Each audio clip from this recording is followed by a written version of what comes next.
നമസ്കാരം.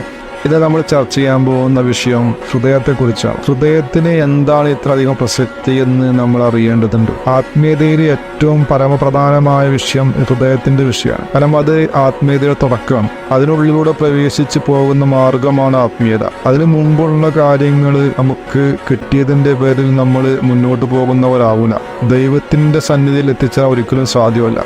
അപ്പോൾ ഇവിടെയാണ് എല്ലാ ദുശക്തികളും തന്ത്രം പ്രയോഗിക്കുന്നത്. നമ്മളെ ഈ കവാടത്തിലൂടെ കടത്തിവിടുന്നതിന് തൊട്ട് നമ്മളെ തടസ്സപ്പെടുത്തുന്നത് ഈ ഒരേ അറിവ് നമ്മളിൽ നിന്നും മറച്ചു വെച്ചുകൊണ്ടാണ്, അല്ലെങ്കിൽ നമ്മൾ ശ്രദ്ധിക്കപ്പെടാത്തത് കൊണ്ടാണ്. ലക്ഷ്യം പ്രാപിക്കാൻ സഹായിക്കാത്ത പല കാര്യങ്ങളിലുള്ള നമ്മുടെ ജീവിതം, നമ്മുടെ സമയം പാഴാക്കിക്കൊണ്ടേയിരിക്കും. അതിന് സഹായികളായിട്ട് വരുന്ന മനുഷ്യന്മാരുണ്ട്. ഈ ദുശക്തികൾ നമ്മൾ കാണുന്നില്ല. അവരുടെ ലക്ഷ്യം എന്താണ്? മനുഷ്യനെ ദൈവത്തിൽ നിന്നും തടസ്സപ്പെടുത്തൽ.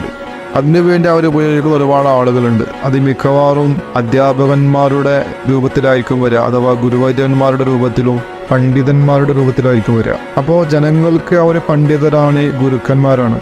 പക്ഷേ ദൈവത്തെങ്കിൽ അവർ പാമരന്മാരാണ്, ചെകുത്താന്മാരാണ്. കാരണം അവരെ വിശ്വസിച്ചുകൊണ്ട് മനുഷ്യൻ ശരിയായ മാർഗമോ ശരിയായ ഗുരുവിനെ തേടുന്നില്ല.